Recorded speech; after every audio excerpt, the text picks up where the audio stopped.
Ένας Κύπριος συνθέτης και μαέστρος, μία πόλη στην άκρη του κόσμου και η μουσική σαν γέφυρα. Ο πρωτοπόρος συνθέτης Μάριος Ιωάννου Ηλία γράφει με νότες την ταυτότητα του Βλαδιβοστόκ σε ένα μοναδικής έμπνευσης έργο, τεράστιο σε παραγωγή και συμμετοχή κόσμου, όπου πρωταγωνιστούν μεταξύ άλλων η βιομηχανική ήχη της πόλης, τα υπόγεια ρεύματα του Ειρηνικού και οι αναμνήσεις της Σοβιετικής εποχής. Ένα έργο ζωής με την υπογραφή του Μάριου Ιωάννου Ηλία, που αυτή τη βδομάδα ξεκινά το ταξίδι του αρχικά στο Βλαδιβοστόκ και στη συνέχεια θα ταξιδέψει σε όλο τον κόσμο.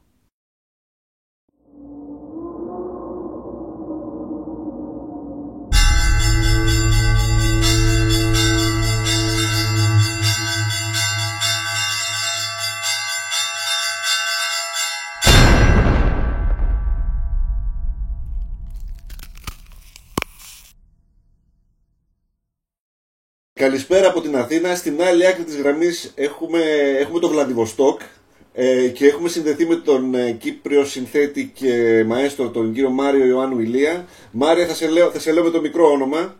Και συνδεθήκαμε γιατί στην άλλη άκρη του κόσμου έχει βρεθεί ένας Κύπριος συνθέτης και κάνει ένα πολύ ιδιαίτερο, ένα πολύ περίεργο project. Θα μας πει γι' αυτό, αλλά το περίεργο για μένα είναι πώς βρέθηκε ένας Κύπριος συνθέτης στην άλλη άκρη του κόσμου, γιατί στο Βλαδιβοστόκ? Η αλήθεια είναι ότι με έχουν καλέσει να έρθω στο Βλαδιβοστόκ. Αρχικά η πρόσκληση ήταν από το Κέντρο Σύγχρονης Τέχνης Ζάρια της πόλης εδώ. Όπως εξελιχθήκαν τα πράγματα, αυτή τη στιγμή συμμετέχουν πάνω από 15 Ινστιτούτα, πανεπιστήμια, φιλαρμονικές, ο Δήμος κτλ. Η τουριστική Alliance του Ειρηνικού, ενώ αρχικά οι εμπλεκόμενοι ήταν μερικοί. Σε αυτήν την φάση που μιλούμε, ολόκληρη η πόλη συμμετέχει, όπως επίσης και ένας μεγάλος αριθμός των κατοίκων, στην υλοποίηση όλου αυτού του φιλόδοξου, όπως πολύ σωστά λέγεται, project, που ονομάζεται Sound of Vladivostok. Ξεκίνησε πέρσι τον Δεκέμβριο και αυτή τη στιγμή ολοκληρώνεται και σε μία εβδομάδα αρχίζουν οι παρουσιάσεις αρχικά εδώ στην πόλη. Έχω δει το τρέιλερ, πολύ εντυπωσιακό, και θέλω να πω το εξής. Και καταρχήν είναι πολύ μεγάλη μου χαρά και τιμή το ότι μιλάμε αυτή τη στιγμή, γιατί δεν ξέρω κατά πόσο είστε γνωστός στην Ελλάδα. Έξω σας θεωρούν ιδιοφυΐα. Έχετε κάνει φοβερά πράγματα και έχετε ασχοληθεί με τη μουσική, ενσωματώνοντας στην ορχιστρική μουσική βιομηχανικούς ήχους. Έχετε πειραματιστεί με τα πάντα σχεδόν. Με ήχους από αυτοκίνητα, με ήχους από μοτοσικλέτες. Πείτε μας, τι ακριβώς είναι αυτό τώρα που κάνετε στο Βλαδιβοστόκ? Δώστε μας δηλαδή, σκιαγραφίστε μας δηλαδή το τι ακριβώς θα δούμε. Το όλο σκεπτικό είναι η πόλη ολόκληρη, στα μήκη και πλάτη της, να χρησιμοποιηθεί ως μια σκηνή. Σκηνή με την έννοια όπου η μουσική ή τα διάφορα σύνολα εκτελούν τη μουσική, το δικό τους μουσικό κομμάτι. Από την άλλη, η χαρακτηριστική ήχη της πόλης ενσωματώνονται αρμονικά μέσα σε αυτό, να το πούμε, το κομμάτι το οποίο δημιουργείται και εν τέλει θα είναι ένα σύγχρονων ακουστικών πορτρέτων της πόλης. Ταυτόχρονα, επειδή κάτι τέτοιο δεν είναι εφικτό, υλοποιήσιμο και να μπορεί να παρουσιαστεί με τέτοιον τρόπο ώστε ο ακροατής να μπορεί να παρακολουθεί την ορχήστρα από τον ένα χώρο, να παρακολουθεί μια χοροδία από τον νησί απέναντι, να παρακολουθεί, ας πούμε, κάποιους μουσικούς από ένα υπόγειο όπου συνήθως εκτελούν τη μουσική τους. Όλα αυτά ως μέρος ενός μοσαϊκού έχουν ηχογραφηθεί, δηλαδή το μουσικό μέρος, η σύνθεση, είναι ένα μεγάλο ακουστικό μοσαϊκό, μουσικό μοσαϊκό θα έλεγα πιο συγκεκριμένα.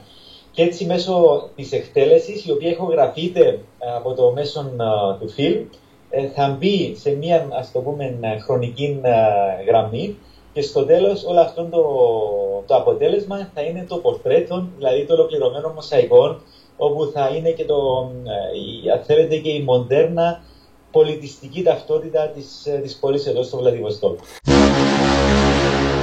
Владивосток, трафик, неплохой гранит.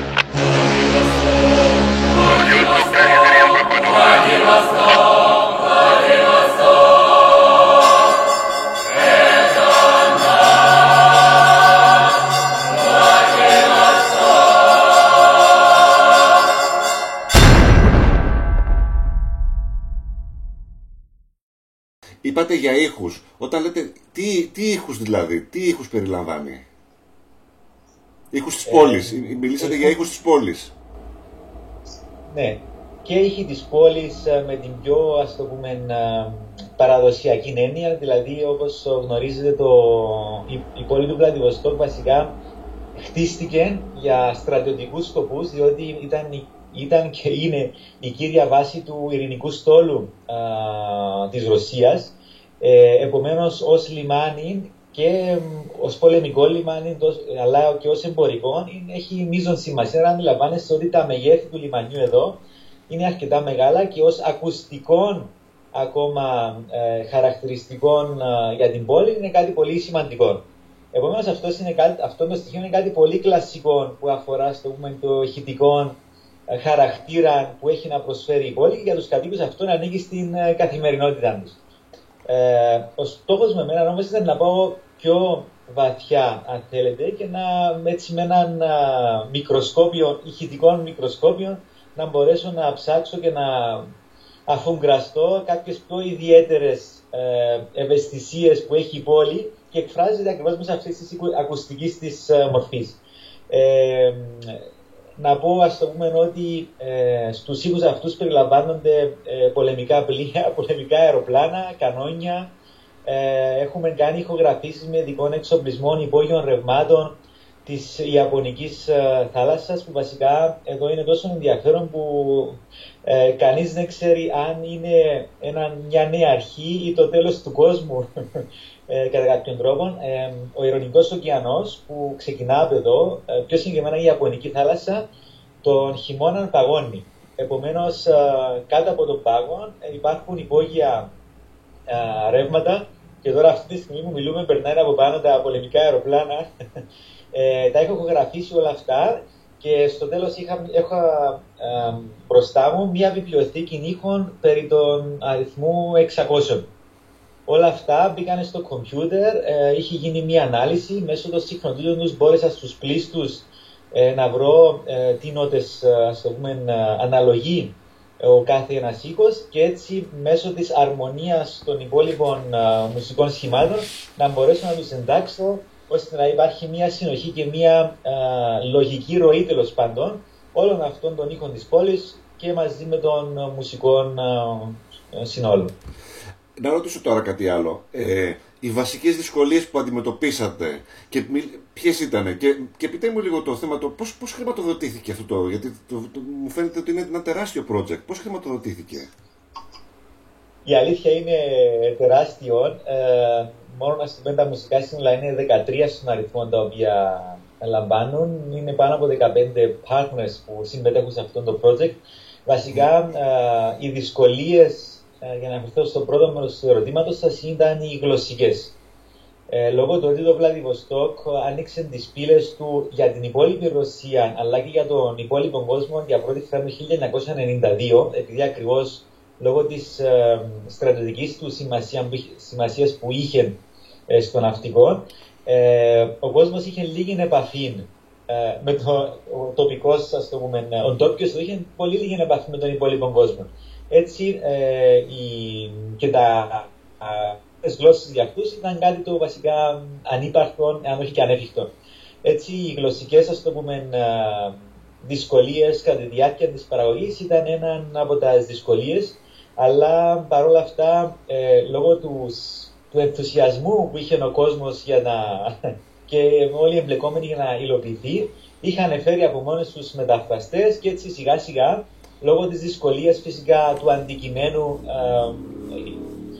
μπορέσαμε να το υλοποιήσουμε. Όσον αφορά τη χρηματοδότηση, επειδή όλοι ήθελαν να συμμετέχουν σε αυτό το project, ο κάθε ένας partner είχε αναλάβει τα δικά του έξοδα. Επομένως δεν είναι η κλασική χρηματοδότηση που υπάρχει έναν ταμείο και από αυτόν το ταμείο όλοι οι φορείς παίρνουν ένα μέρος, Αλλά υπήρχε έναν αρχικό ταμείο όπου ο κύριος φορέας ανάλαβε τα δικά του έξοδα και μετά όλοι οι υπόλοιποι εμπλεκόμενοι αναλαμβάνανε το δικό τους μέρος. Και πιστεύω ότι αυτό είναι ένας ενδιαφέρον, εάν όχι και ένας αναγκαίος τρόπος χρηματοδότησης όσον αφορά τις οικονομικές καταστάσεις που επικρατούν γενικά, αλλά και ιδιαίτερα στην Ελλάδα. Άρα ελπίζω και αυτό να είναι έτσι ένα μάθημα τέλος πάντων ή μια εμπειρία για χρηματοδότηση πιο μεγαλεπίβολων και πιο πολυέξοδων project. Θα το δούμε στην Ελλάδα? Αυτή τη στιγμή δεν ξέρω, θα το δούμε όμως. Έχει πρεμιέρα στην Ευρώπη, στο Βερολίνο, τέλη του Γενάρη και μάλιστα είναι στα πλαίσια του ελληνικού φεστιβάλ. Άρα εδώ δεν θα είναι στην Ελλάδα τουλάχιστον γνωστό αυτή τη στιγμή πότε θα παρουσιαστεί. Η πρώτη ευρωπαϊκή παρουσία γίνεται στα πλαίσια ενός ελληνικού φεστιβάλ του Hellas Filmbox Berlin στο Βερολίνο τέλος του Ιανουαρίου του 2018. Και μετά ακολουθούν και άλλες προβολές που θα ανακοινωθούν εφόσον έχουν συγκεκριμενοποιηθεί. Λοιπόν, είμαστε πολύ χαρούμενοι που ένας Κύπριος φτάνει στο Βλαδιβοστόκ και κάνει ένα τόσο πολύ σημαντικό project. Να σας ευχηθώ καλή επιτυχία και σας ευχαριστώ πολύ που είστε μαζί μας στο CNN Greece. Να είστε καλά. Ευχαριστώ πολύ.